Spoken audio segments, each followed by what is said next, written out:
Et quand la tristesse arrive, je sais tu es là, toujours près de moi. Déjà jeudi, bienvenue à votre émission La Victoire de l'amour. Et comme on le fait depuis un bon moment déjà, Luc Faneuf nous apprend à mieux connaître le bon pape François.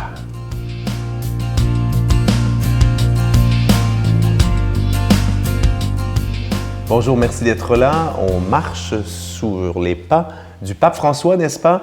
L'Évangile selon François, parce que nous avons le bonheur inouï d'avoir un pape qui, d'une certaine façon, nous fait voir l'Évangile. On sait que l'Évangile est toujours neuf, mais il nous fait voir l'Évangile sous un regard neuf, n'est-ce pas? En faisant ressortir, je dirais, certaines de ses valeurs les plus importantes, hein? La simplicité, l'humilité, le service, hein? L'amour du pauvre, de l'exclu. Donc, on s'est laissé la semaine dernière et puis voilà, on était à la toute fin, hein, j'allais dire aux toutes dernières heures de la vie du cardinal Bergoglio parce qu'évidemment, le prochain chapitre de sa vie allait s'écrire bientôt, il allait être élu pape. Et je vous disais que voilà, dans son style de direction, hein, à l'archevêché de Buenos Aires, tout ce qu'il avait, ben voilà, il travaillait avec une petite secrétaire, Ottilia, hein, qui lui est restée fidèle jusqu'à la fin. Pas de email privé, pas de téléphone portable, pas d'ordinateur. Puis écoutez, là, on est aujourd'hui, je dirais, là, hein, le pape est élu depuis à peine un an. Pour faire passer ses messages, ben voilà, il dictait à sa simple secrétaire, comme ça, à l'ancienne, il signe de sa main toutes les factures. Ça, assez important, merci, comme on sait, comme des fois, voilà, la gestion de l'argent des autres, hein, parce que l'argent de l'Église, c'est l'argent des fidèles, n'est-ce pas, qui a été donné. Donc vraiment, il vérifie ça avec un soin méticuleux. Puis, il met un point d'honneur à répondre lui-même à son courrier. Alors, j'allais dire, n'hésitez pas, hein, je suis pratiquement persuadé que si vous envoyez une lettre au pape, attention, je ne vous dis pas qu'il va vous répondre de sa main, mais je suis persuadé qu'il prend quelques heures par semaine pour, comme ça, lire son courrier personnel et peut-être répondre à 2-3 personnes comme ça. Donc, si vous avez envie de lui écrire, je suis persuadé que c'est le genre de pape qui prendra le temps peut-être de vous répondre. Donc, évidemment, il va recevoir aussi tous ceux qui lui demandent audience. Comme archevêque de Buenos Aires, on se doute bien que c'est un peu plus facile peut-être que comme pape, mais malgré tout, ça témoigne vraiment de quelque chose, de l'importance qu'il accorde aux gens, hein, aussi humbles soient-ils. Un dernier point peut-être, avant de parler de son élection en tant que telle. Vous savez, il y a des gens qui disent que, bon, pour être pape, il faut être un peu carriériste, hein, il faut avoir désiré, autrement dit, toutes ces promotions sociales. Soyez assurés, hein, je vous l'ai dit peut-être une semaine, comme déjà au moment du conclave, hein, qui a mené à l'élection de Benoît XVI en 2005, il aurait refusé pratiquement, hein, la papauté comme ça qui lui était offerte, hein, prétextant voilà, des raisons de santé ou disant « j'en mourrais, hein, c'est un job qui serait trop pour moi ». Mais là, vraiment, son attaché de presse le dit. Pour lui, c'était clair. Aller à Rome, parce qu'évidemment, quand on est cardinal, on a des obligations, on siège à différents comités, tout le reste. Ça a toujours été pour lui une obligation. Hein. Il n'allait pas à Rome par plaisir. Bon, s'il prenait un peu son plaisir, c'est parce qu'il aimait servir, il aimait l'Église, il aimait donc être à son service. Mais pour lui, vraiment, il restait un 100% hein, archevêque de Buenos Aires, quelqu'un du coin, un fidèle admirateur hein, des matchs de foot de son équipe d'enfance, San Lorenzo. Notre Père qui es aux cieux, que ton nom soit sanctifié, que ton règne vienne, que ta volonté soit faite sur la terre comme au ciel. Donne-nous aujourd'hui notre pain de ce jour. Pardonne-nous nos offenses comme nous pardonnons à ceux qui nous ont offensés. Ne nous laisse pas entrer en tentation, mais délivre-nous du mal, car c'est à toi qu'appartient le règne, la puissance et la gloire pour les siècles des siècles. Amen.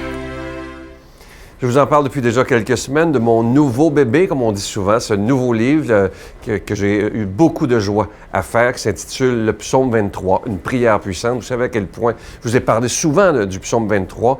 Et dans ce livre, j'essaie de vous expliquer comment bien le prier pour que ça ait des effets bénéfiques, évidemment, et aussi, je l'ai écrit sur le livre, préparez-vous à de beaux changements dans votre vie. Ça, j'en suis absolument convaincu, j'en suis la preuve vivante. Et des milliers de personnes à travers le monde ont compris comment prier le psaume 23. Et je vous le dis, vous allez beaucoup, beaucoup aimer. Le livre ne vient pas seul. Premièrement, il est écrit en gros caractères, c'est important. Mais aussi, pour ceux qui aiment moins lire, il vient avec un CD audio. Vous pourrez écouter le livre si vous préférez. Et aussi 2 affiches du psaume 23 que vous pouvez laisser un peu partout afin de l'avoir toujours sous l'œil. C'est important de le réciter avec son cœur régulièrement, au moins une fois par jour, sinon 2 à 3. Alors, je vous donne l'adresse avec un don de 25 ou deux ensemble avec un don de 40 La Victoire de l'amour, casier postal 120, succursale Boucherville à Boucherville. Le J4B 56, je vous la redonne. La Victoire de l'amour, casier postal 120, succursale Boucherville à Boucherville. Le J4B 56, également par téléphone, par carte de crédit, dans le 514-523-4433, 523-4433, ou sans frais, le 1-888-811-9291, 1-888-811-9291, et aussi sur notre site Internet, le www.lavictoiredelamour.org. Je vous rappelle le titre, c'est simple, le psaume 23, une prière puissante.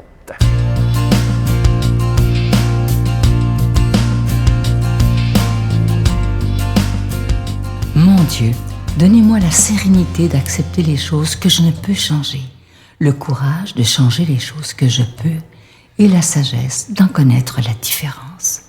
Amen. Aujourd'hui, la parole de Dieu est proclamée par quelqu'un qui travaille dans la rue avec les itinérants, entre autres, notre ami l'abbé Claude Paradis.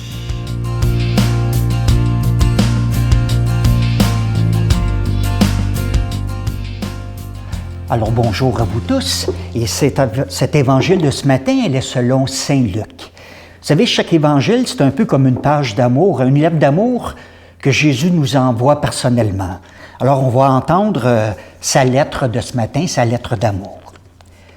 Les disciples qui rentraient d'Emmaüs racontaient aux 11 apôtres et à leurs compagnons ce qui s'était passé sur la route et comment ils avaient reconnu le Seigneur quand il avait rompu le pain. Comme il en parlait encore, lui-même était là au milieu d'eux, et il leur dit, « La paix soit avec vous. » Frappés de stupeur et de crainte, ils croyaient voir un esprit. Jésus leur dit, « Pourquoi êtes-vous bouleversés? Et pourquoi ces pensées qui surgissent en vous? Voyez mes mains et mes pieds. C'est bien moi. Touchez-moi, regardez. Un esprit n'a pas de chair ni d'os. Et vous constatez que j'en ai. » Après cette parole, il leur montra les mains et les pieds. Dans leur joie, ils n'osaient pas y croire encore et restaient saisis d'étonnement. Jésus leur dit, « Avez-vous ici quelque chose à manger? » Ils leur offrirent un morceau de poisson grillé. Il le prit et le mangea devant eux. Puis il déclara, « Rappelez-vous les paroles que je vous ai dites quand j'étais encore avec vous. Il fallait que s'accomplisse tout ce qui a été écrit de moi dans la loi de Moïse, les prophètes et les psaumes. » Alors il leur ouvrit l'esprit à l'intelligence des Écritures. Il conclut, « C'est bien ce qui a été annoncé par l'Écriture, les souffrances du Messie, sa résurrection d'entre les morts le 3e jour, et la conversion proclamée en son nom, pour le pardon des péchés à toutes les nations, en commençant par Jérusalem. C'est vous qui en êtes les témoins. » Acclamons cette lettre d'amour de Jésus ce matin. Imaginez-vous l'étonnement, les disciples se présentent aux 11 autres apôtres. Et là, ils disent aux 11 apôtres, « On a rencontré le Christ en chemin. On l'a reconnu à la fraction du pain. On l'a reconnu à la façon dont il a brisé le morceau de pain. » Et comme ils discutaient tous ensemble, imaginez-vous, Jésus arrive là et il leur dit, « La paix soit avec vous. » Je vous donne un exemple. Si mon grand-père m'apparaisserait puis qu'il me dirait, « Claude, que la paix soit avec vous », je ne suis pas sûr que j'aurais la paix, là, de voir quelqu'un qui est décédé qui nous apparaît. Et là, Jésus leur dit, « C'est bien moi, mais je suis avec mon corps glorieux. » C'est quoi ça, un corps glorieux? À la parousie, à la fin des temps, là, à la résurrection, nous aurons tous un corps glorifié, comme Jésus nous l'a démontré avec ses plaies, mais un corps glorifié. Le meilleur exemple que j'ai pu trouver pour expliquer c'est quoi un corps glorieux, Prenons un vendredi saint. À la mort de Jésus, vous entrez dans n'importe quelle église à 7 ou 8 heures le soir et vous n'allumez aucune lumière. Alors vous regardez un vitrail et qu'est-ce que vous y voyez? Des bouts de broche, des bouts de soudure, des bouts attachés ensemble. C'est noir, c'est terne, ça n'a aucune valeur. Ça, c'est un peu mon corps charnel. Retournez dans cette même église le dimanche de Pâques par un très beau soleil et regardez le même vitrail. Et là, vous allez voir que c'est complètement différent. On voit que la perfection, que la lumière. C'est ça le corps glorieux. C'est le même vitrail pourtant, c'est les mêmes vitraux.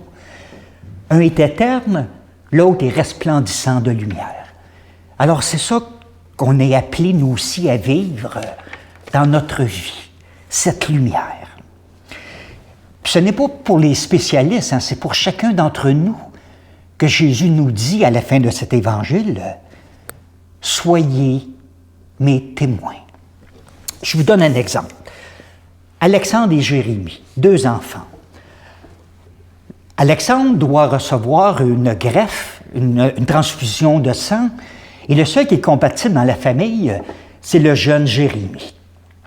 Alors la famille demande à Jérémie s'il accepte de donner son sang pour son frère. Et là, Jérémie leur dit, « je vais y penser ce soir, puis je vous donne ma réponse demain. » Alors le lendemain matin, Jérémie dit à la famille, « J'accepte de donner mon sang pour mon frère. » Alors on les emmène à l'hôpital, ils sont sur une civière côte à côte, et on commence la transfusion sanguine.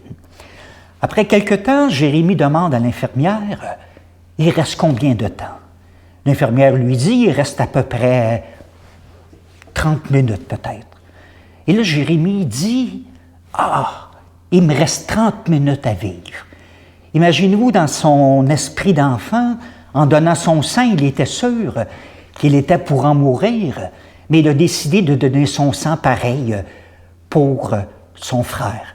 Donc c'est ça, être les témoins du Christ. Et je vous bénis au nom du Père, du Fils et du Saint-Esprit. Amen.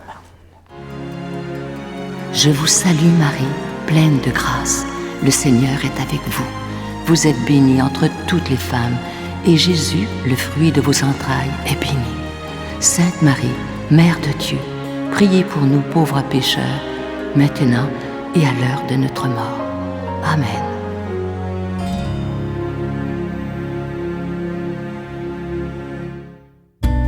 Dans le cadre du 350e anniversaire de Notre-Dame de Québec, la Victoire de l'Amour vous invite à une retraite tout à fait spéciale sous le thème « La puissance de la prière », en compagnie de l'abbé Raymond Gravel, l'abbé Robert Lemire, Jean-Marc Chaput, Sœur Angèle, Sylvain Charon et en chanson Miguel Padilla.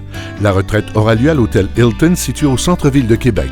Nous vivrons ensemble une célébration eucharistique à la basilique Notre-Dame de Québec et nous traverserons la Porte Sainte les 16, 17 et 18 mai prochains.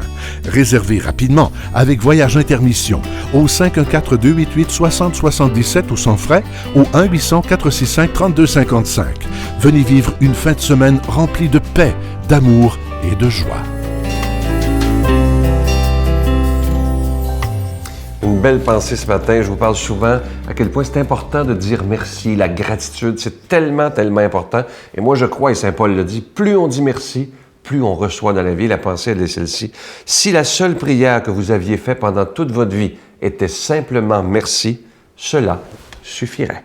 Alors disons, au lieu de toujours demander, disons merci au Seigneur. Je vous souhaite une belle journée. À demain. Bye. À l'hôpital, quand je pesais 75 livres, j'ai demandé, j'avais mon fils de 4 ans. J'ai dit, je peux pas laisser mon fils. Aide-moi. Et c'est à l'hôpital que j'ai commencé à peindre. Je m'en suis sortie. J'ai continué à peindre. Les toiles parlent. Ils parlent aux gens. C'est ça que j'ai juste demandé. La Victoire de l'Amour remercie de tout cœur les Résidences Soleil de leur accueil si chaleureux.